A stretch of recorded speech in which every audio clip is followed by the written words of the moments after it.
오늘하고 다음 주면은 2012년 주일이 다 지나갑니다. 전도서도 다음 주까지로 해서 마치도록 하겠습니다. 오늘하고 다음 주에 말씀드리게 될 내용은 전도서 12장 전체의 결론과도 같은 부분입니다. 오늘 함께 생각해 볼 11장 9절에서 12장 7절까지의 말씀을 보면 어떻게 사는 것이 복된 인생이냐라고 하는 것을 솔로몬이 우리에게 들려주고 있습니다. 복된 인생, 결론부터 이야기하면 창조주 여호와를 기억하며 사는 것이 복된 인생이라고 답을 하고 있습니다. 그것이 12장 1절에 나옵니다. 창조주를 기억하는 것. 그런데 이 솔로몬이 이야기를 할 때, 이 권면을 할 때의 대상을 특별히 청년들에게 향하고 있음을 알 필요가 있습니다. 청년들아, 청년의 때에 너희가 너의 주 창조주를 기억하라 해서 청년들에게 특별히 당부하고 있는 것을 볼 수가 있습니다. 그래서 오늘 우리가 이 말씀을 생각할 때 1차적인 수신자는 청년들임을 먼저 감안하시고, 그럼에도 불구하고 우리들도 역시 신앙 안에서 젊게 살겠다라고 생각을 한다면 우리들도 들을 수 있는 말씀이다 싶습니다. 왜 솔로몬이 결론 부분에 가서 특별히 청년들에게 외치고 있는가 하면 그의 삶 전체를 돌아보았을 때에 이 전도서를 말년에 기록한 것 아닙니까? 그랬을 때에 내가 젊었을 때 이렇게 살았더라면 좀 더 복된 인생으로 살 수 있었을 텐데 라고 하는 자신의 삶을 돌아보는 차원에서 이 젊은이들을 향하여 간곡하게 부탁을 하고 있는 것입니다. 청년의 때가 어느 때입니까?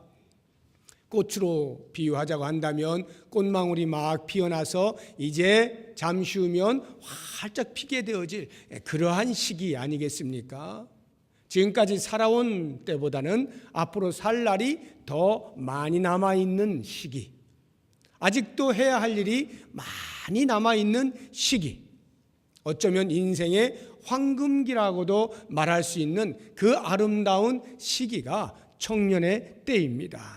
이 청년의 때에 과연 어떻게 사는 것이 남은 인생 전체를 복되게 살 수 있겠는가 하는 것을 솔로몬의 입을 통하여서 같이 한번 들어보도록 하겠습니다. 창조주를 기억한다는 것, 인생에 있어서 누가 주인이냐라고 하는 것을 기억하여 사는 것보다 더 복된 것은 없습니다. 하나님을 하나님 되도록 우리 인간의 피조물됨을 인식하고 그 관계 속에서 살아간다면 아마도 가장 복된 인생일 텐데, 솔로몬의 이야기 가운데 흥미로운 것은 12장 1절에서 창조주를 기억하라 말씀해 놓고 너희가 늙어지면 그렇게 하고 싶어도 살 수가 없게 된다라고 이야기를 하는 것입니다. 그러면서 3절부터 보시게 되면 그런 날에는 해서 나이가 들어서는 이 말이에요.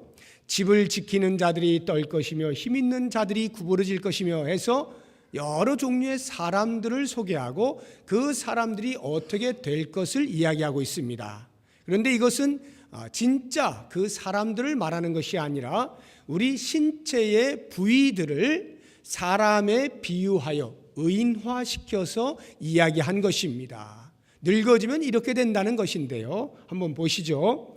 집을 지키는 자들이 떨 것이며 라고 할 때 집을 지키는 자들은 우리의 손과 발을 의인화한 거예요. 우리의 손과 발이 나이가 들면 점점 떨리죠. 손에 힘이 없어지지 않습니까?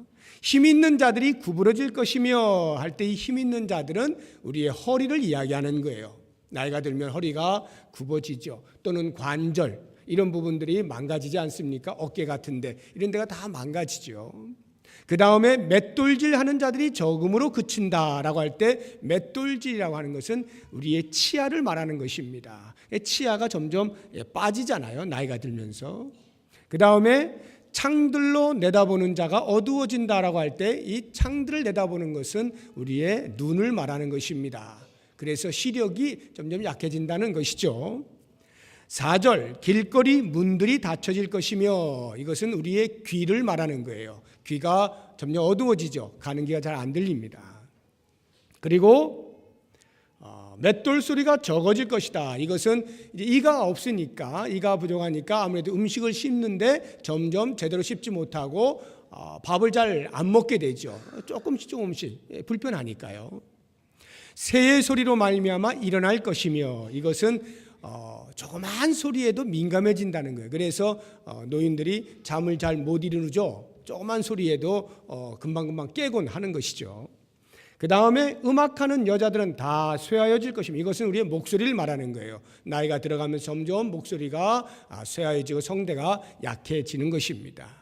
5절 또한 그런 자들은 높은 곳을 두려워할 것이며 이것은 이렇게 우리 교회만 봐도 금방 알 수 있죠. 연세 드신 분들 우리 계단 몇 개 되지 않아도 이 계단을 올라오는 게 힘들잖아요. 내려가는 것도 마찬가지고 이렇게 오르막길 내리막길 다니는 것이 쉽지가 않습니다. 그래서 우리 교회가 엘리베이터를 놓은 것도 그러한 이유 중에 하나죠.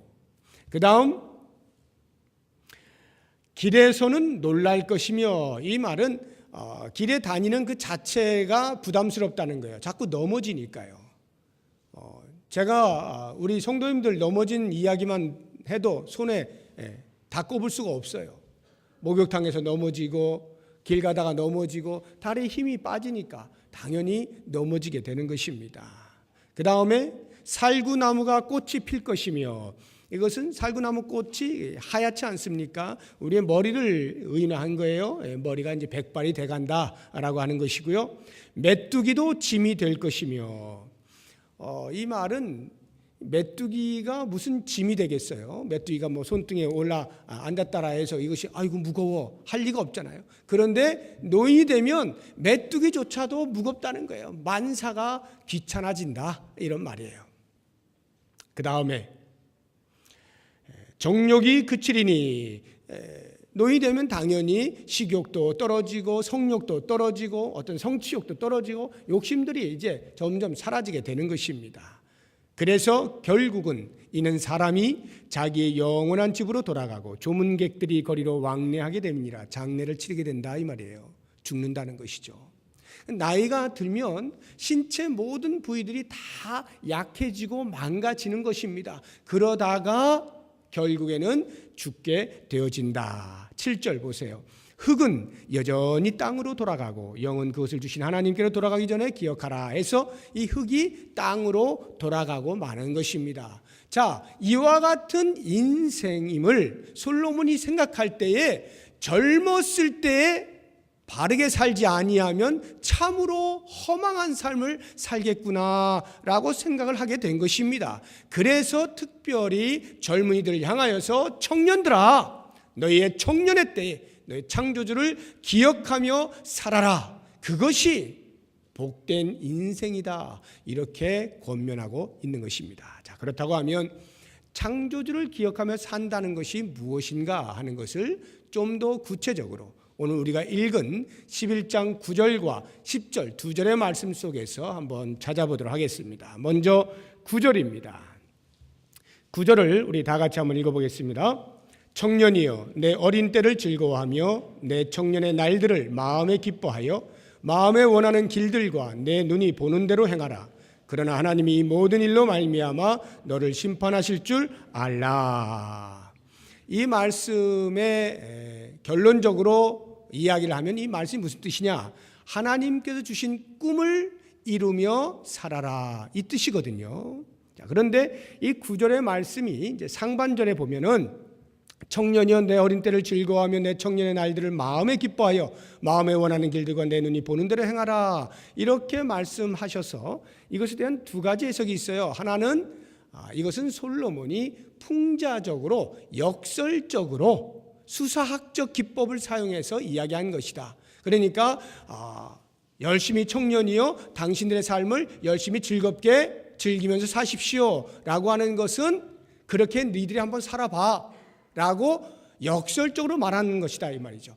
니들이 마음대로 이렇게 살면 결국 어떻게 될지 이제 두고 봐라.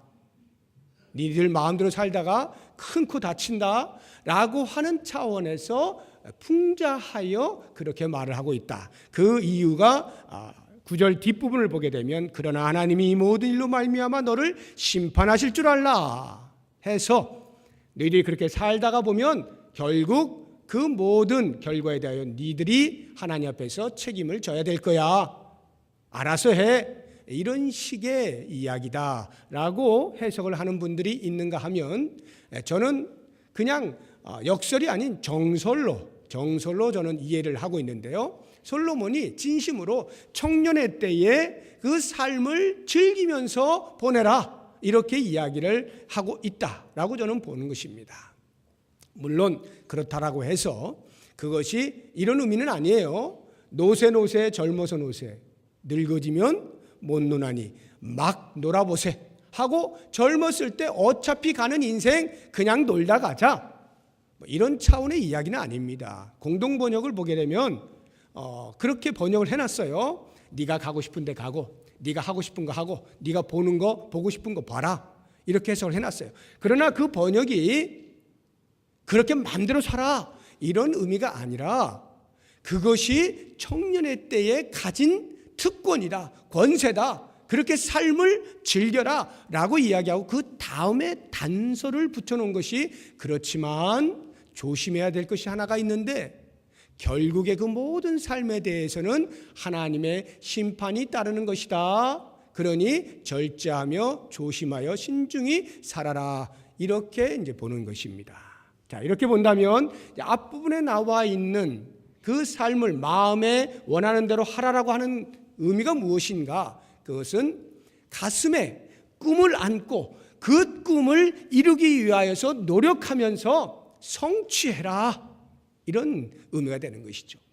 여러 기회들이 계속해서 다가올 때 그것을 허무하게 그냥 보내지 말고 그 기회를 꼭 붙잡아서 성취하도록 해라 이러한 이야기가 되는 것입니다.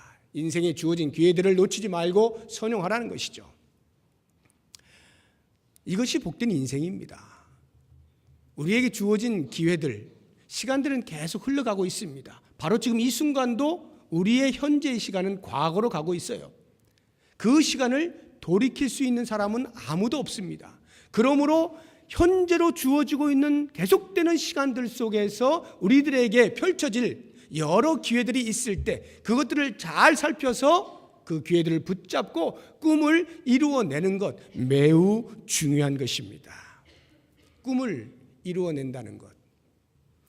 요즘 청년들은요, 앞으로 뭐하고 살 거야?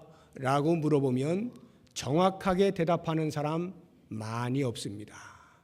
글쎄요, 뒷머리를 긁적긁적 하면서 글쎄요, 아직 잘 모르겠는데요. 좀 더 살아봐야 되겠는데요. 그냥 뭐 하루하루 살다 보면 어떻게 되죠? 뭐 이렇게 대답하는 사람들이 훨씬 많아요. 젊은이들이 꿈을 갖지 못하고 무엇을 하며 살아야 되는지를 알지 못한 채 그냥 하루하루를 살아가고 있는 경우가 적지가 않은 것입니다. 이것은 복된 인생이라 할 수가 없어요. 제 아들 얘기를 해서 죄송한데 제가 딸이 있고 아들이 있고 딸이 있어요. 아들이 중간인데 어렸을 때부터 중간에 치여가지고 딸들의 그 드셈에 치여가지고 혼자 버텨내느라고 애를 많이 쓴 아들입니다. 그러다 보니까 그래서 그런지 모르겠지만 공부를 안 해요. 제가 뭐 언젠가도 말씀드린 적이 있는데 공부를 안 합니다. 공부를 못 해요. 자랑스러울 것이 하나도 없어요. 그런데 제 마음에 그 아들을 볼 때마다 뿌듯한 것이 하나가 있어요. 그게 뭐냐 하면 이 아이가 대학을 선택을 할 때요. 처음 대학 선택할 때는 타의에 의해서 어쩔 수 없이 이렇게 선택을 했다가 그것이 자기의 길이 아님을 알고 저에게 이제 하소연을 했습니다. 아버지, 저는 이 길이 아닙니다. 이러고는 자기의 길을 가겠노라고. 그래서 그때부터 제가 같이 머리를 맞대고 여러 가지 정보들을 주면서 자기의 길을 찾을 수 있도록 도와주었습니다. 물론 제가 한 것은 거의 없어요. 그러다가 결국 그가 결정한 게 그 비행기 승무원인데요. 승무원이 되겠다라고 결정을 하면서부터 그가 이제 인터넷을 통해서 전 세계에 있는 항공사를 다 알아본 겁니다. 어느 항공사를 들어갈까? 자격은 전부 되는데 고졸 가지고는 실제로 뽑는 항공사가 없는 것입니다. 자격은 고졸부터인데 전부 대졸 이상을 뽑아요. 그만큼 비행기를 타는 손님들의 수준이 높기 때문에 그에 맞는 상식과 예의가 있어야 하니까 회사 차원에서 그렇게 하는 거겠죠. 그러다 보니 대학을 지금 1학년 다니다 말고 와가지고 이제 승무원이 되겠다라고 하는데 안 되잖아요. 그래서 결국 그가 결정한 것이 대학을 일단 나와야 되겠다 해서 그러면 어떤 대학을 갈까? 무슨 과를 전공할까 하다가 어차피 내가 승무원이 될 거니까 승무원이 되면 전 세계를 돌아다닐 텐데 그 세계의 문화와 풍물들을 미리 익혀두는 것이 좋겠다 해서 우리나라 말로 하면 관광학과를 지원했습니다. 필리핀에 있는. 왜 우리나라를 안 갔느냐 하면 우리나라에서는 공부가 안 됩니다. 말이 딸려가지고. 그래서 할 수 없이 이제 영어를 하는데 가는데 미국은 워낙 비싸니까 안 되잖아요.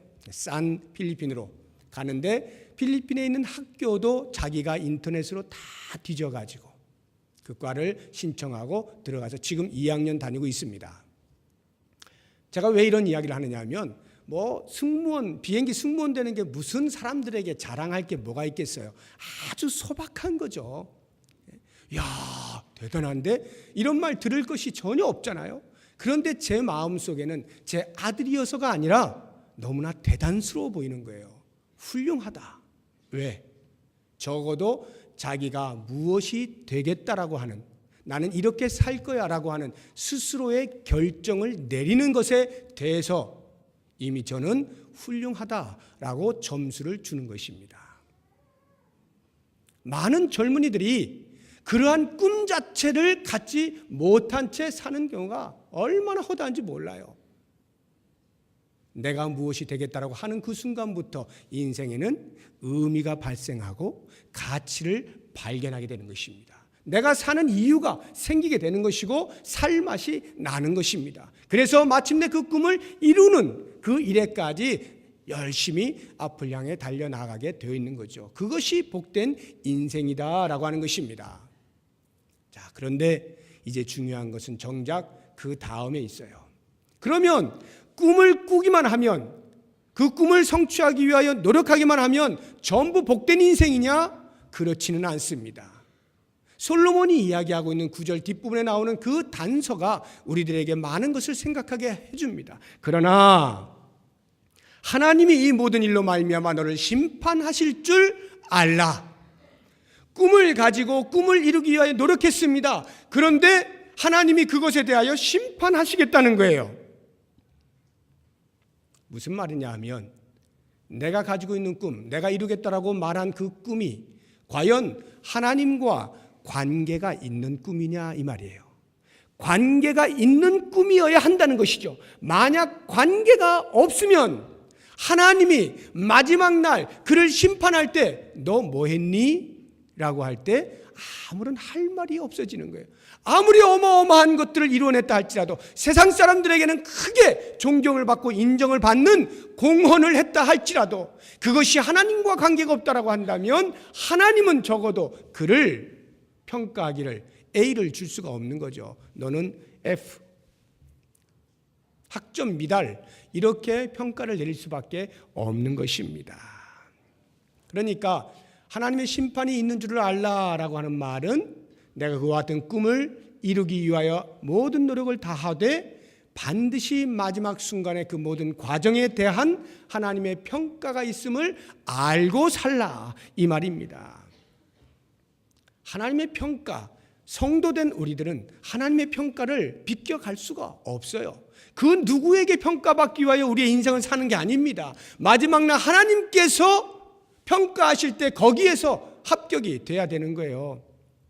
제가 이 사실을 저의 생생한 경험을 통해서 저의 치부입니다만 좀 드러내면서 얼마나 하나님의 평가를 받는 것이 중요하냐라고 하는 것을 한번 생각해 보겠습니다.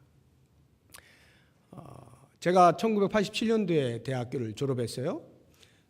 물론 제가 이제 대학을 다니면서도 저는 신학을 하겠다라고 이제 마음을 먹고 있었던 사람입니다. 중3 때부터 제가 생각을 했으니까. 그러나 제가 이제 대학을 졸업하고 저는 일반 대학을 나왔는데요. 영어가 부족하다고 생각이 들었습니다. 그래서 제가 영어 공부를 좀 더 하고 신대원에 들어가야겠다라고 생각하고 공부를 하고 있는데 그해 11월쯤 됐을 겁니다. 목사님께 저를 부르셨어요. 제 대학 선배님이었기 때문에 야, 너 내년에 신대원 들어가라 그러시는 거예요. 그래서 네? 제 준비가 하나도 안 됐는데요. 일단 들어가 시험 보고 시험이 12월에 있었거든요. 그 당시에 12월에 시험이 있었는데 일단 시험 보고 내년에 내가 전도사로 임명할 테니까 전도사 하고 이렇게 그 목사님이 알아서 정리를 해주시더라고요. 그래서 저는 영어 공부 좀 더 하고 이제 들어갈 생각이었는데 그렇게 말씀하셔가지고 굉장히 당황스러웠습니다만 순종이 제사보다 낫잖아요. 그래서 제가 순종했습니다. 알겠습니다 하고 그때부터 공부를 시작하는데 대략 한 달 정도 남았어요. 한 달 동안에 4과목을 이제 입학시험이 4과목이거든요. 논문, 성경, 철학, 영어 이렇게 4과목이었는데 다른 건 뭐 다 이렇게 이제 준비가 되는데 한 달 동안에 4과목을 싹 다 준비하기란 쉽지가 않았어요. 참 어떻게 해야 되나 고민을 하는데 마침 같이 다니던 그 교회 청년 중에 한 사람이 똑같이 신대원을 들어가려고 준비를 하고 있는데 그 친구는 총신대학을 졸업을 했어요.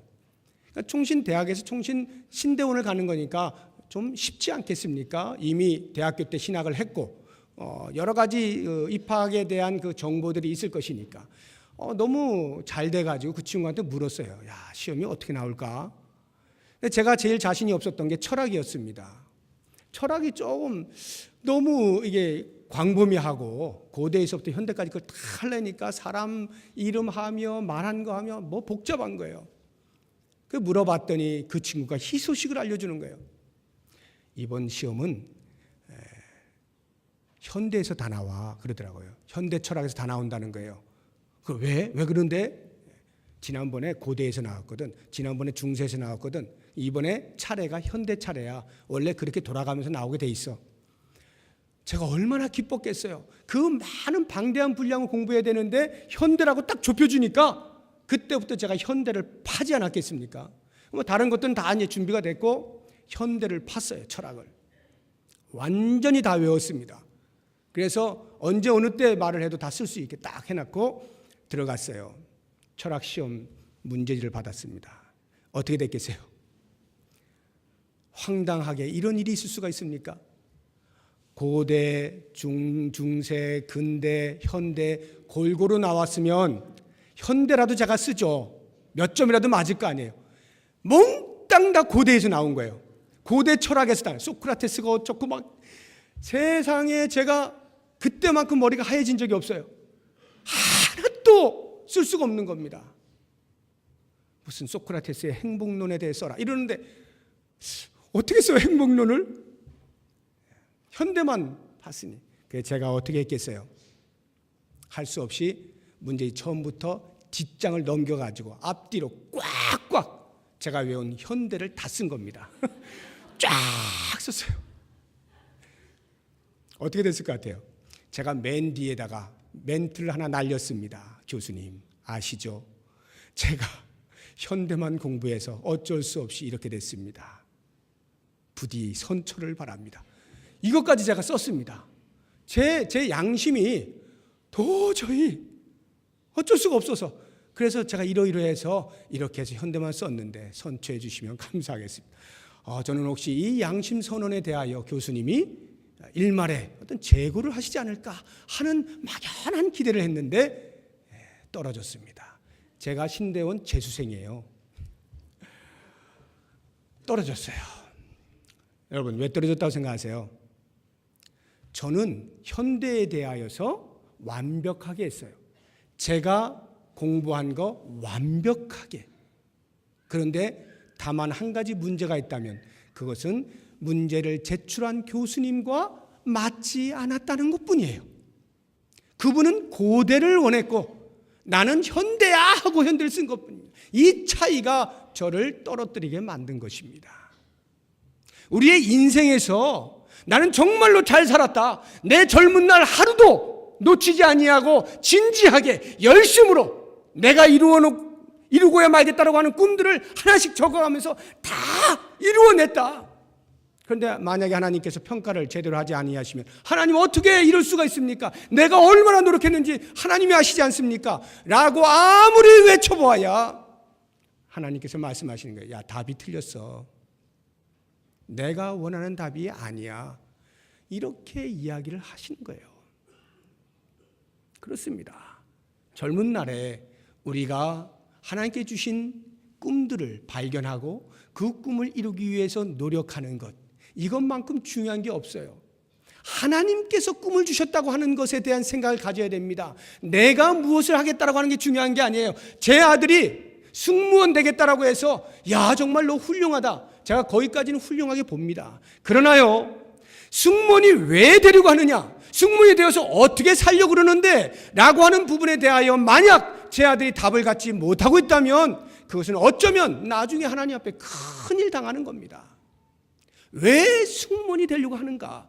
왜 내가 이 꿈을 이루려고 하느냐? 이것이 정말로 하나님이 주신 꿈이라고 한다면 하나님이 기뻐하실 과정이 있어야 된다라고 하는 것입니다. 그 승무원으로 사는 삶의 질, 이것이 하나님과 부합해야 되는 거예요. 그렇기 때문에 그 삶의 과정에는 윤리가 들어가야 되는 것이고 성품이 들어가야 되는 것이고 하나님의 뜻이 들어가야 되는 거예요.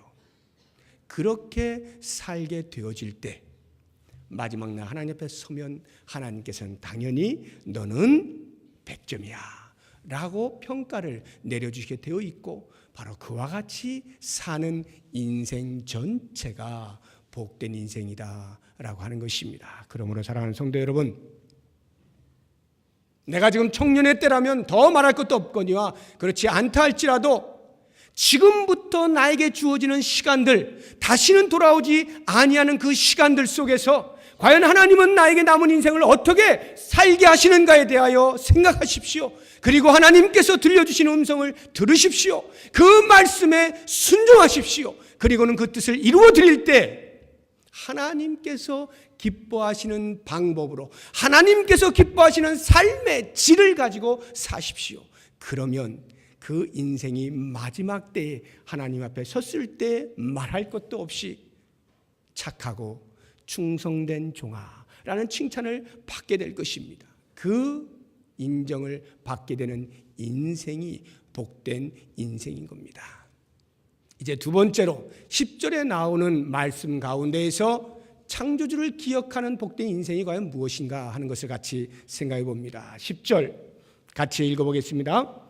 그런즉 근심이 내 마음에서 떠나게 하며 악이 내 몸에서 물러가게 하라. 어릴 때와 검은 머리의 시절이 다 헛되니라.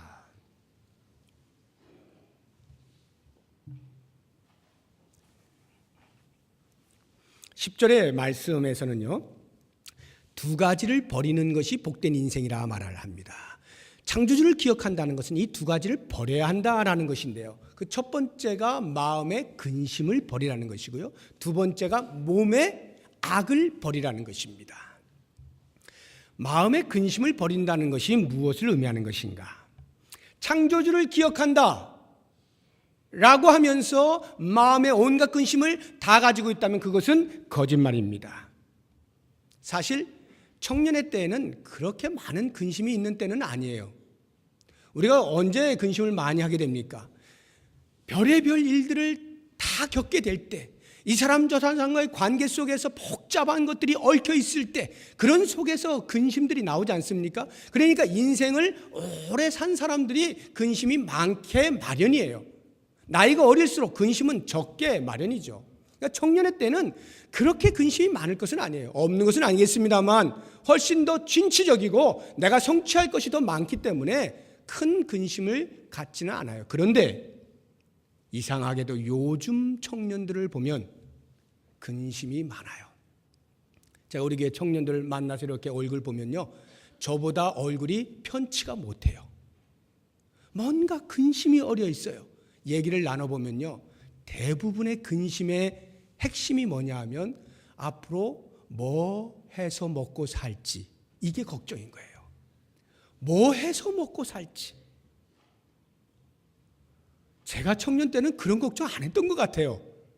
모르겠습니다. 사람마다 조금씩 다르겠습니다만 요즘 들어서 부쩍 우리의 젊은이들이 뭐 해서 먹고 사나에 온갖 고민을 다 하는 것 같습니다.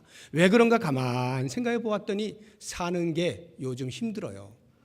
참 힘듭니다. 대학교 가보면요, 대학생들이 노는 대학생들 발견하기가 쉽지가 않아요. 전부 도서관 가 있어요. 물론 도서관 간다고 다 공부하는 건 아니겠지만 그래도 다 도서관 가서 앉아 있어요. 왜? 제도가 있고 가서 뭐 합니까? 공부하는데 무슨 공부요? 취직 공부하는 거예요. 대학에서 가르치고자 하는 그 이념, 순수 학문에 대한 공부의 열정이 아니에요. 전부 어떻게 내가 좋은 회사에 취직을 할 수 있을까에 취직 공부하고 있어요. 그래서 토익 공부하고 있고요. 보세요. 전부 그렇게 하고 있습니다. 그만큼 회사 들어가기가 쉽지 않다는 거예요. 구직 어려워요. 취직하기가 어렵습니다. 또 취직한다라고 해서 모두가 다 기뻐하는 게 아닙니다. 쟤는 어디 들어갔는데 나는 겨우 이런 회사 들어가다니, 비교해가면서 더 큰 회사, 더 그럴듯한 회사, 더 돈 많이 주는 회사, 더 남에게 말할 만한 그런 회사 들어가기 위해서 골머리를 앓습니다. 근심이 보통이 아니에요. 그 근심이 심한 아이들은 교회까지 안 나와요. 그 시간에도 공부하겠다 이런 말이죠. 정말 공부할까요? 그 정도로 요즘에 근심이 많은 시대를 살고 있습니다.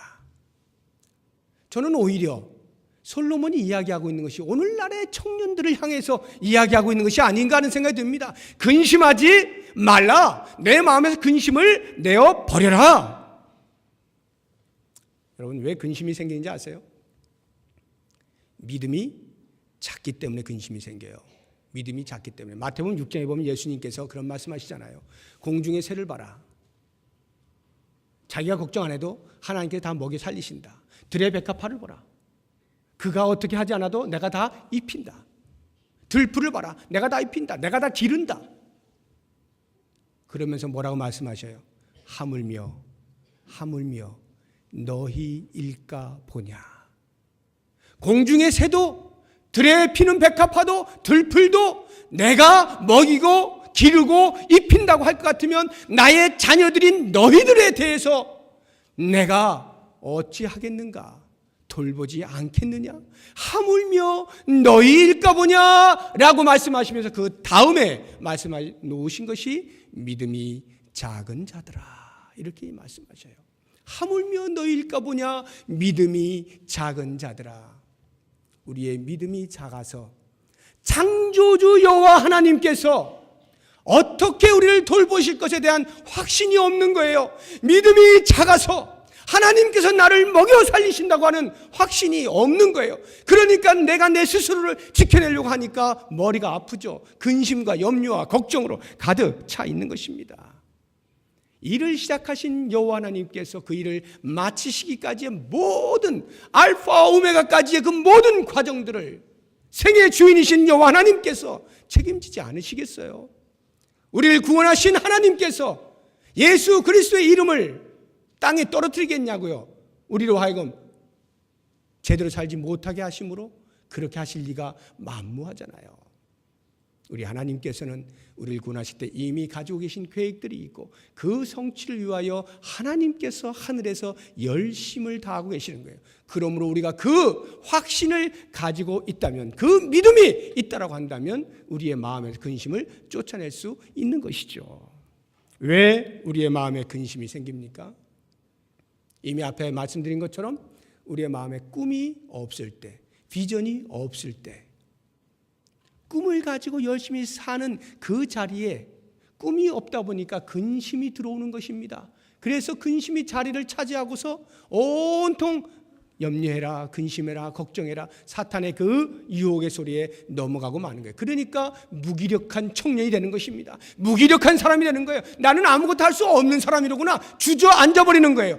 분명히 교회는 다니고 있는데, 예배는 드리고 있는데, 하나님을 아버지라 부르고는 있는데 아무런 힘도 쓰지 못하는 무기력한 존재로 살아가는, 그것도 젊은이가 그렇다고 한다면 어떻게 되겠어요? 그 인생 볼 것도 없는 거죠.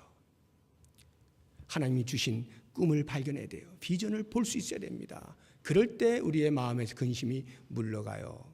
어떨 때 우리의 마음에 근심이 생깁니까? 기도하지 않을 때. 기도하지 않으면요, 근심이 생길 수밖에 없어요.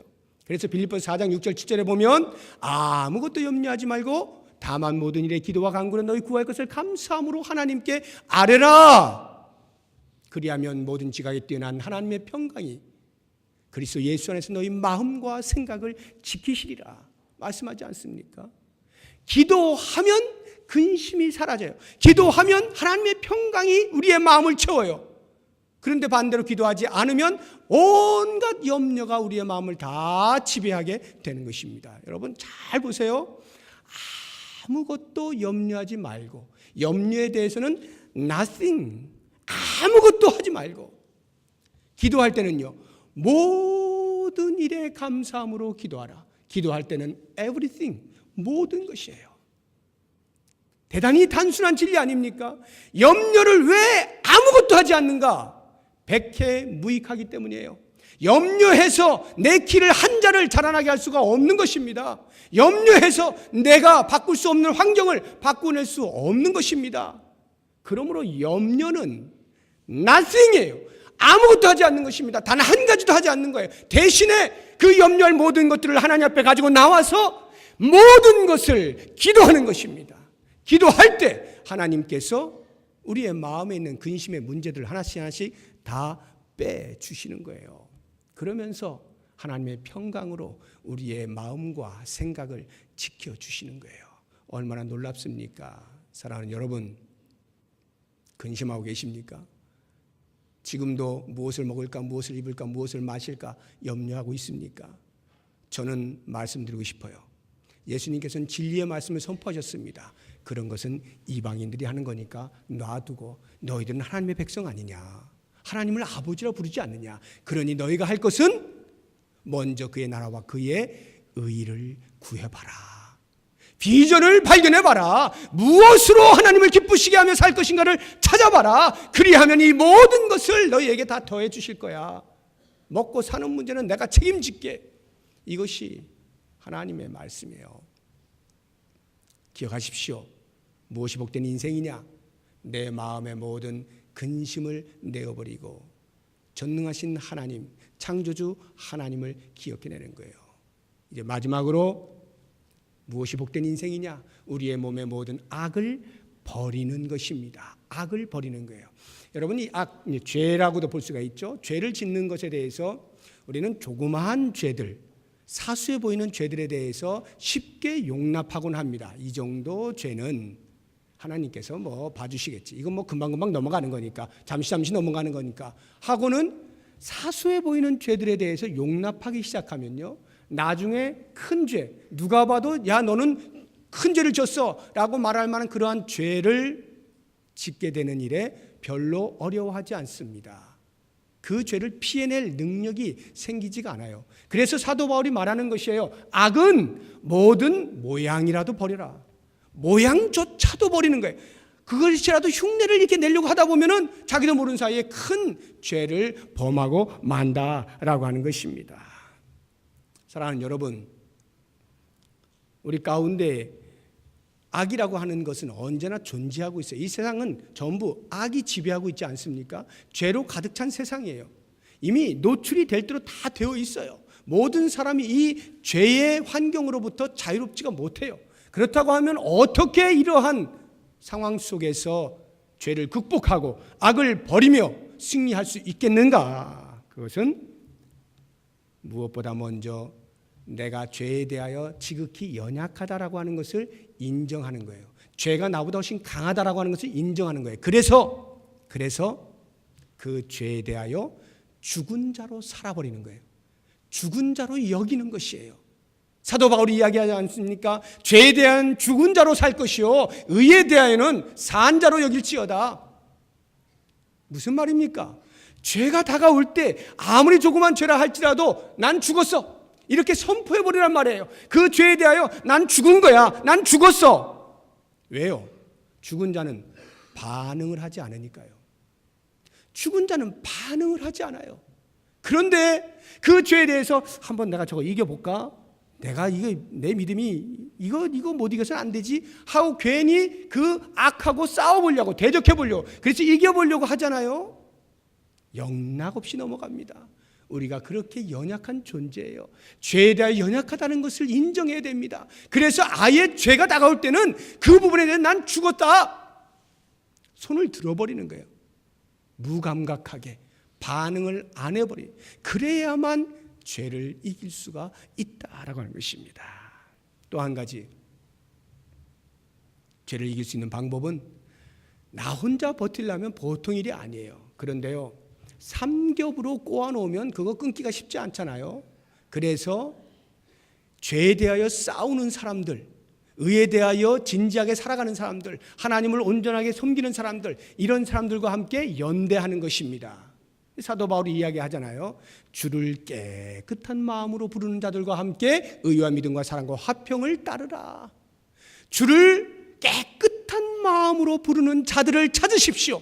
내 주변에 주를 깨끗한 마음으로 찾는, 섬기는 그러한 사람들을 많이 두십시오. 내가 누구와 가까이 있느냐가 내 신앙의 수준을 결정짓는 겁니다. 죄를 짓기를 밥 먹듯이 하는 사람과 친하잖아요. 저도 저절로 죄를 짓는데 익숙해집니다. 그리고 죄를 짓는 줄도 몰라요. 금묵자흑이에요. 검은데 검은 것이 가는 것입니다. 누구와 함께 있느냐가 그 사람의 신앙의 질을 결정지어요. 그러므로 우리가 정말로 죄에서 이기기를 원한다고 한다면 내 주변에 그러한 죄들로부터 깨끗해지기 위하여 하나님 앞에 바르게 살기 위하여 몸부림을 치는 그러한 의로운 사람들과 계속하여 손을 잡고 이야기를 나누고 교제하고 그렇게 해서 힘을 모으는 것입니다. 죄를 끊어낼 수 있는 아주 중요한 방법 중에 하나예요. 그런데 우리가 이렇게 노력을 해도 때로 우리도 모르는 사이에 순간적으로 실수를 해서 죄를 지을 때가 있어요. 과연 그러할 때는 어떻게 해야 되는가? 여러분, 지체하지 마시고 머뭇거리지 마시고 죄를 지었다라고 인식이 되는 순간 곧바로 하나님 앞에 나와 자백을 하십시오. 만일 너희가 너희 죄를 자백하면 하나님은 의로우시고 미쁘사 너희 죄를 모든 불의에서 깨끗하게 하실 것이요.